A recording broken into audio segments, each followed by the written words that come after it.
Video शुरू करने से पहले मैं आपको बताना चाहती हूँ कि आप चैनल को सब्सक्राइब करें और बेल आइकन के बटन को दबाएं ताकि नई जो आने वाली कहानी है उसका नोटिफिकेशन सबसे पहले आपको मिले। आपने कल देखा कि किस प्रकार सती ने भगवान शंकर का कहना नहीं माना और सीता का रूप धारण करके भगवान राम की परीक्षा ली। जब वो परीक्षा लेके भगवान शंकर के पास लौटी तो उसके पास बाद क्या हुआ ये आज की कथा में हम आपको बताएंगे, क्योंकि पति का कहना न मानने का परिणाम हमेशा से ही बुरा ही रहा है। तो जब वो वापस लौटती है तो भगवान शंकर ने पूछा कि गई समीप महेश तब हासी पूछी कुशलात, लीन परीक्षा कवन विधि कयऊ सत्य सब बात। कि हे देवी, आपने भगवान राम की परीक्षा किस प्रकार ली ये आप सत्य सत्य बताओ। लेकिन पार्वती तो बहुत ही भयभीत हो चुकी थी। वो कैसे बताती? सोचती है अगर सत्य बताऊंगी तो भी स्वामी बुरा मान जाएंगे और झूठ उनसे बोला नहीं गया। लेकिन ये भगवान राम की लीला थी कि पार्वती जी से भी उन्होंने असत्य ही कहलवा दिया।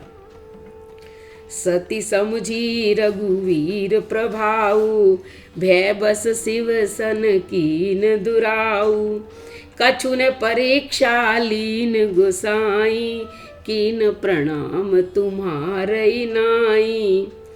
सती भगवान के प्रभाव को समझ चुकी थी और डरी हुई थी, इसलिए अपने मन के भावों को छिपाकर बोली कि हे प्रभु, मुझे आपकी बातों पर विश्वास है, इसलिए मैंने कोई परीक्षा नहीं ली। लेकिन भगवान शंकर तो सर्वज्ञ हैं, सब कुछ जानते हैं, अंतर्यामी हैं। उन्होंने जो भी चरित्र सती ने किया था वो जान लिया और भगवान रामचंद्र जी की माया को शीश झुकाया, क्योंकि उन्हीं की प्रेरणा से सती ने झूठ बोला था। भगवान शंकर ने सोचा कि हरि इच्छा बलवान है, अब क्या किया जा सकता है, क्योंकि सती कीन सीता कर वेशा, सुर उर भयहु विषाद विशेषा, जो अब कयऊ सती सन प्रीति, मिटई भक्ति पथ होई अनीति। कि हरि इच्छा बलवान है, अब क्या किया जा सकता है। सती ने जो सीता का रूप धारण किया, अब वो मेरे लिए माता स्वरूप हो गई है। अब मैं पत्नी के रूप में उन्हें कैसे स्वीकार कर सकता हूँ, क्योंकि अगर सती से प्रेम करता हूँ तो मेरा भक्ति मार्ग लुप्त हो जाता है। भगवान के प्रति जो भक्ति की भावना है वो खत्म हो जाती है। सती परम पवित्र है, इन्हें छोड़ भी नहीं सकता, लेकिन अगर इनसे प्रेम करता हूँ तो बहुत बड़ा मुझे पाप लगेगा। इसलिए महादेव जी के मन में बड़ा संताप हो रहा है, बहुत ही व्यथित है वो। तब शंकर प्रभु पद सिर नावा, सुमरत राम हृदय से आवा, एहि तन सतई भेंट मोहि नाही, शिव संकल्प कीन मन माही। अब भगवान शिव जी ने प्रभु रामचंद्र जी के चरण कमलों में अपना शीश झुकाया और उनका स्मरण करते हुए उन्होंने मन में सोचा कि अब मैं सती को अपनी पत्नी के रूप में स्वीकार नहीं कर सकता। शिव जी ने अपने मन के अंदर ये दृढ़ संकल्प कर लिया और जब भगवान का स्मरण करके उन्होंने ये संकल्प किया और वो कैलाश की ओर जाने के लिए प्रस्थान करने के लिए तैयार हुए तो आकाशवाणी हुई कि हे महेश, हे शंकर, आपकी जय हो। आपने भक्ति की अच्छी दृढ़ता की है। जब ये आकाशवाणी माँ पार्वती ने सुनी यानी कि सती ने सुनी तो उनके मन में चिंता हो गई कि भगवान शंकर ने क्या प्रतिज्ञा की है, लेकिन वो क्या करें। फिर भी डरी होने के बाद भी बहुत ही सकुचाते हुए उन्होंने पूछा कि हे प्रभु, आप तो सत्य के धाम हैं, दीन दयाल हैं, आप त्रिपुरारी हैं, आपने क्या प्रतिज्ञा की है। सती हृदय अनुमान किए, सब जानऊ सर्वज्ञ, कीन कपट में शंभुसन, नारी सहज जड़ अज्ञ। कि आप ये बताइए कि आपने प्रतिज्ञा क्या की है, क्योंकि मैं तो स्त्री स्वभाव से ही मूर्ख हूँ, बेसमझ हूँ, आप सब कुछ जानने वाले हैं, आप मुझे बता दीजिए। अब देखो, प्रेम की ये सुंदर रीति है। जल भी दूध के साथ मिलकर दूध के भाव ही बिकता है। जल की कीमत दूध में पड़ने से बढ़ जाती है, लेकिन अगर कपट रूपी खटाई उसमें पड़ जाए तो पानी अलग हो जाता है, यानी कि दूध फट जाता है और स्वाद यानी कि प्रेम खत्म हो जाता है। जैसे दूध का स्वाद चला जाता है, वैसे ही अगर प्रेम में छल कपट हो तो प्रेम भी खत्म हो जाता है। अपनी करनी को सोचकर सती हृदय में सोच कर रही है, भगवान से पूछ रही है, लेकिन शिव जी का प्रभाव जो है वो अथाह सागर के समान है। वो प्रगट में कुछ नहीं कह रहे हैं, उन्होंने कुछ नहीं कहा, लेकिन सती ने जो है जान लिया कि स्वामी ने मेरा त्याग कर दिया है। सतईस सोच जानी वृष के तू, कही कथा सुंदर सुख हेतु, वर्णत पंथ विविध इतिहासा, विश्वनाथ पहुँचे कैलाशा। शिवजी ने सती को चिंता से युक्त जानकर उन्हें सुख देने के लिए बहुत सुंदर सुंदर कथाएं सुनाई। मार्ग में भी सती उनके साथ चल रही है, वो कैलाश पर्वत की ओर जा रही हैं। अनेक कथाएं सुनाते सुनाते वो अपने कैलाश पर्वत पर पहुंच गए। वहां पर शिवजी ने जो अपनी प्रतिज्ञा की थी उसे याद किया, बड़ के पेड़ के नीचे आसन लगा लिया और अपने स्वाभाविक रूप में आ गए और उनकी अखंड और अपार समाधि लग गई। वो अपनी समाधि में लीन हो गए भगवान का ध्यान करके। सती बसई कैलाश तब, अधिक सोच मन माही, मर्म न को जान कछु, जुग सम दिवस सिराई, सियावर राम जय जय राम, मेरे प्रभु राम जय जय राम। अब बेचारी सती क्या करती, वो भी कैलाश पर्वत पर रह रही है, उसके मन में बहुत दुख है। इस रहस्य को कोई नहीं जान सकता। उनका एक एक दिन एक एक युग के समान बीत रहा है। सती के हृदय में बहुत भारी ये सोच चल रहा है कि मेरा इस दुख से उद्धार कैसे होगा। अब मैं क्या करूं? मैंने जो कपट किया था अपने पति से, उसका फल मुझे विधाता ने दिया है। हे विधाता, अब मुझे कोई उचित मार्ग दिखाइए। ठीक है, मैंने गलत काम किया, लेकिन मैं क्या करूं? अब वो भगवान रामचंद्र जी का मन में स्मरण करती है और कहती है कि हे प्रभु, यदि आप दीन दयाल कहलाते हैं और वेदों ने आपका यश गाया है कि जो प्रभु दीन दयाल कहावा, आरती हरन वेद जस गावा, कि अगर आप दीन दयाल हैं और वेदों ने आपके यश का गान किया है तो आप मेरे दुख को दूर करो। मैं इस प्रकार अकेली नहीं रह सकती, क्योंकि मेरे पति तो समाधि में लीन हो गए हैं। तो मैं विनऊ करऊं कर जोड़ी, छूटई बेगी देह यह मोरी, जो मोरे शिव चरण सनेहु, मन क्रम वचन सत्य व्रत एहू। कि मैं हाथ जोड़कर विनती कर रही हूँ कि ये मेरा शरीर जो है वो जल्दी छूट जाए। अब मैं जीना नहीं चाहती। अगर मेरा भगवान शंकर के चरणों में सच्चा प्रेम है तो हे प्रभु, आप मेरे शरीर से मुझे मुक्ति दिला दीजिए। आप तो सर्वदर्शी प्रभु हैं, सुनिए, शीघ्र ही ऐसा कोई उपाय कीजिए जिससे मेरा मरण हो जाए। दक्षता सती जो है वो इस प्रकार बहुत दुखी है, बहुत व्याकुल है। भगवान शंकर को तपस्या में लीन 87,000 वर्ष बीत गए, क्योंकि इतने वर्षों के बाद फिर उन्होंने जब अपनी समाधि खोली तो सती बहुत प्रसन्न हुई।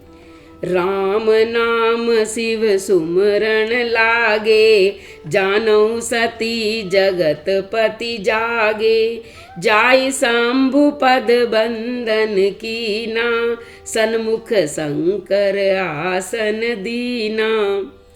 जैसे ही प्रभु जागे, भगवान शिव ने राम के नाम का स्मरण किया तो सती ने सोचा जगत के स्वामी जाग गए हैं।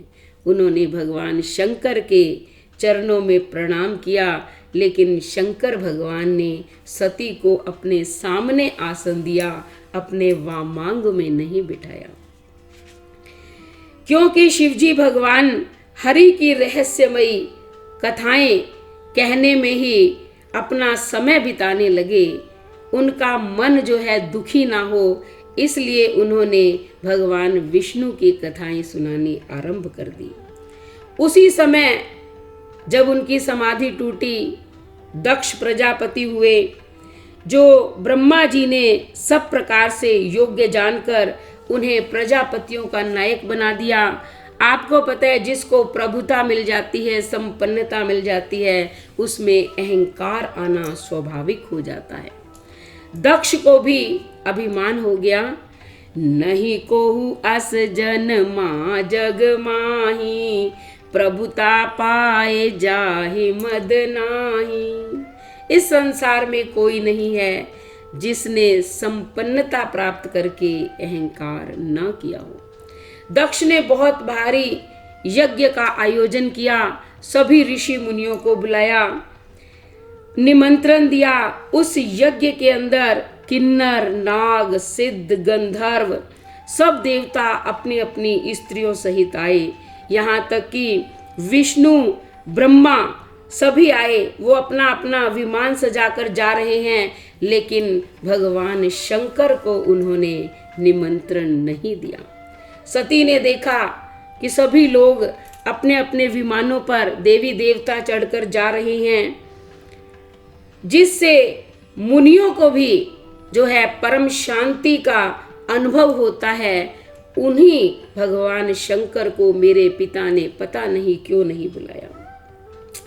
पूछौ तब शिव सब कहु बखानी, पिता यज्ञ सुनि कछु हर्षानी, सो महेश मोहि आय सुदेही, कछु दिन जाय रयो मिस एही। अब वो भगवान शंकर से प्रार्थना कर रही है कि हे प्रभु, मेरे पिता ने यज्ञ किया है, सभी देवी देवताओं को बुलाया है, अगर आप आज्ञा दें तो मैं वहाँ चली जाऊं। उनका हृदय जो है बड़ा दुखी हो रहा था, क्योंकि पति ने उन्हें त्याग दिया था, पर अपना अपराध समझकर वो कुछ कह नहीं रही थी। इसलिए उन्होंने सोचा कि अगर मैं वहाँ चली जाऊंगी तो कुछ दिन के लिए तो मेरा दुख जो है वो दूर हो जाएगा, लेकिन ये दुख इतना बड़ा होता है कि व्यक्ति भूल ही नहीं सकता है। पिता भवन उत्सव परम, जो प्रभु आय सुहोय, तो मैं जाऊ कृपायतन, सादर देखन सोय सियावर राम। जय जय राम, मेरे प्रभु राम, जय जय राम। हे प्रभु, आप मुझे आज्ञा दीजिए, मैं आदर सहित उसे देखने जाऊं। तब भगवान शंकर ने क्या समझाया कि कयहु नीक मोरऊ मन भावा, यह अनुचित नहीं नेवत पठावा। कि हे सती, तुमने बहुत अच्छी बात की है, मेरे मन को भी पसंद आई, पर उन्होंने हमें न्योता नहीं दिया, निमंत्रण नहीं दिया, और बिना निमंत्रण दिए कभी भी किसी के घर जाना नहीं चाहिए, चाहे वो पिता का ही घर क्यों ना हो। क्योंकि जदपि मित्र प्रभु पितु गुर गेहा, जाय बिनु बोलऊ न संदेहा, तदपि विरोध मान जय कोई, तहाँ गए कल्याण न होई। कि इसमें संदेह नहीं है कि चाहे वो मित्र है, स्वामी है, पिता है या गुरु है, उनके घर हम बिना बुलाए भी जा सकते हैं। लेकिन जहाँ कोई हमारा विरोध करता है, अपमान करता है, तो वहाँ उसके घर हमें नहीं जाना चाहिए, इससे कल्याण नहीं होता है। भगवान शंकर ने बहुत प्रकार से सती को समझाने की कोशिश की, लेकिन सती नहीं मानी। कही देखा हर जतन बहु, रयई न दक्ष कुमार, दिए मुख्य गण संग तब, विदा कीन त्रिपुरार, सियावर राम जय जय राम, मेरे प्रभु राम जय जय राम। जब सती नहीं मानी तो भगवान शंकर ने अपने मुख्य गणों को साथ देकर उनको विदा कर दिया। पिता भवन जब गई भवानी, दक्ष त्रास काहू नहीं मानी, सादर भलई मिली एक माता, भगनी मिली बहुत मुस्काता। जब सती पिता के घर जाती है तो पिता ने उनका स्वागत नहीं किया। माता तो ममता की मूर्ति है, उन्होंने गले से लगाया, बहनों ने भी सम्मान किया, लेकिन पिता ने नहीं किया। दक्षन कछु पूछी कुशलाता, सतई विलो की जरे सब गाता, सती जाए देखा तब जागा, कतौ न दीख शंभु कर भागा। सती को बहुत दुख हुआ कि मुझे जन्म देने वाले पिता मेरा स्वागत नहीं कर रहे हैं। लेकिन जब उन्होंने देखा कि वहाँ सभी देवी देवताओं का स्थान है, लेकिन यज्ञ के अंदर भगवान शंकर का स्थान नहीं है, तो ये देखकर सती को बहुत क्रोध आ गया। वो अत्यंत क्रोधित हो गई। तब उसे समझ में आया कि शिवजी ने जो कहा था कि स्वामी का अपमान समझकर सती का हृदय जलने लगा अग्नि की तरह। वह पति परित्याग से पहले ही दुखी थी, लेकिन अब पति का अपमान देखकर वो और भी ज्यादा दुखी हो गई। जदपि जग दारुण दुख नाना, सबते कठिन जाति अवमाना, समझी सो सतई भयउ अति क्रोधा, बहुविधि जननी कीन प्रबोधा। जगत में पति जब पत्नी को त्याग देता है, ये बहुत बड़ा दुख है, लेकिन अपनी जाति का अपमान सबसे बड़ा भारी दुख है। उससे बड़ा दुख इस संसार में कोई नहीं होता। जब किसी स्त्री के पति का अपमान किया जाए तो उस पत्नी को सबसे ज्यादा दुख होता है। यह देखकर सती को बहुत क्रोध आ गया। माता ने बहुत समझाने की कोशिश की, समझाया कि बेटी कोई बात नहीं, तुम्हारे पिता ने ऐसा किया, तुम तो समझदार हो, लेकिन वो नहीं मानी। शिव अपमान न जाए सही, हृदय न होई प्रबोध, सकल सबई हट हट की तब, बोली वचन सक्रोध सियावर जय जय राम मेरे प्रभु राम, जय जय राम। माता के समझाने पर भी उनका क्रोध शांत नहीं हुआ, क्योंकि वे शिवजी का अपमान सहन कर ही नहीं सकती थी। वे उनसे बहुत प्रेम करती थी।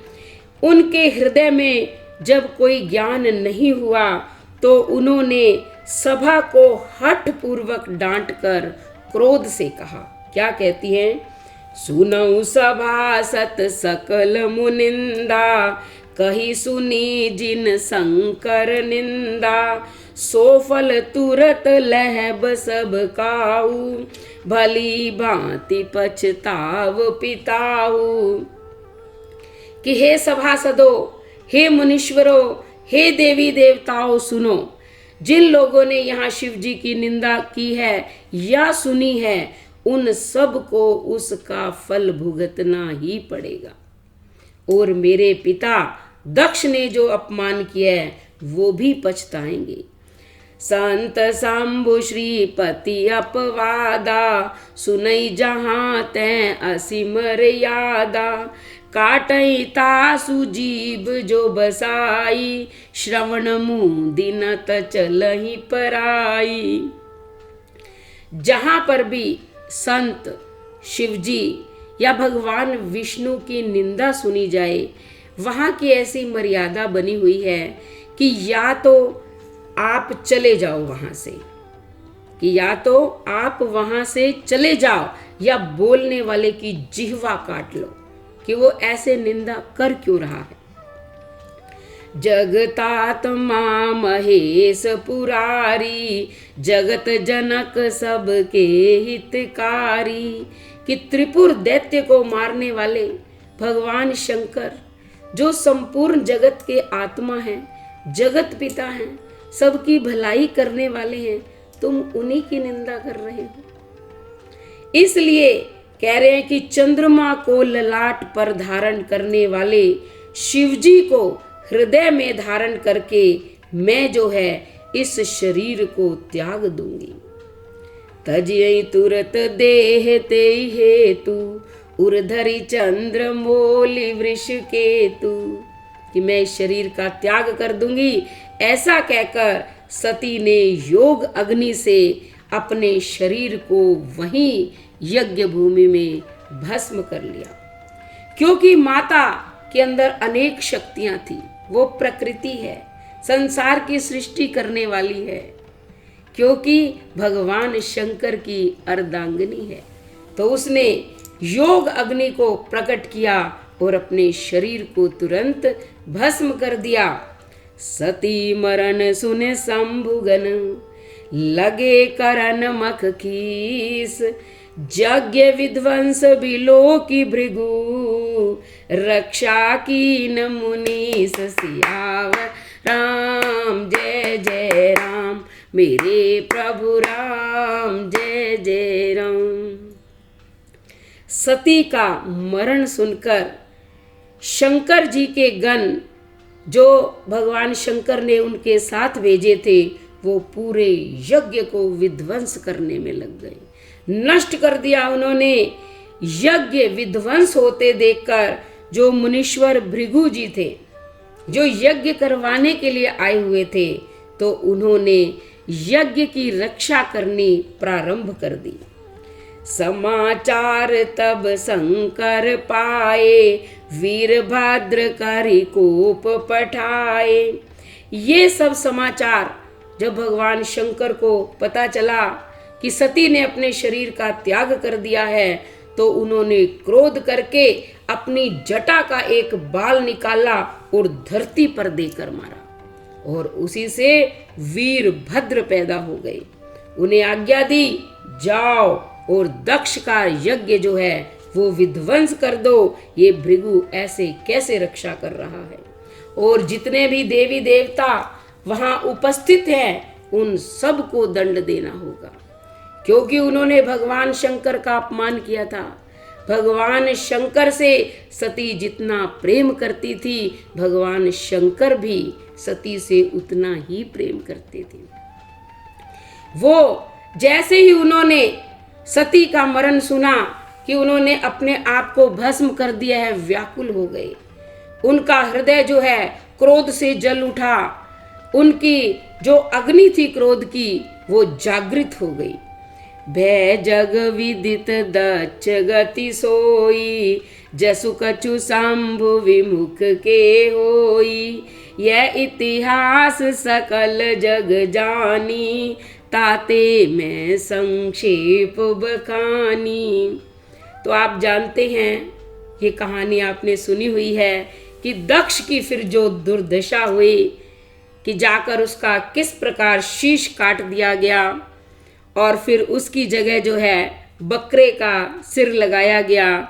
जो शिवद्रोही होते हैं उनकी दशा हमेशा ही ऐसी होती है। इसलिए ये इतिहास जानता है, इस कथा को सब सुन चुके हैं, पढ़ चुके हैं। कहते हैं कि दक्ष की जो दुर्दशा हुई, तुलसीदास जी कहते हैं वो आप सब जानते हैं, इसलिए मैं उसका अधिक वर्णन नहीं करूँगा। तो आज की कथा जो है हम यहीं समाप्त करते हैं। कल आपको बताएंगे कि सती ने जो है भगवान से प्रेम किया था, इसलिए उन्होंने मन के अंदर जब वो शरीर का त्याग कर रही थी तो ये भगवान से प्रार्थना की थी कि मुझे जब अगला जन्म मिले तब भी मैं आपकी ही अर्धांगिनी बनूं। इसलिए पार्वती के रूप में उन्हें अगला जन्म मिला। वो पर्वतराज हिमालय के घर पुत्री के रूप में जन्म लेकर उन्होंने पूरे संसार का कल्याण किया।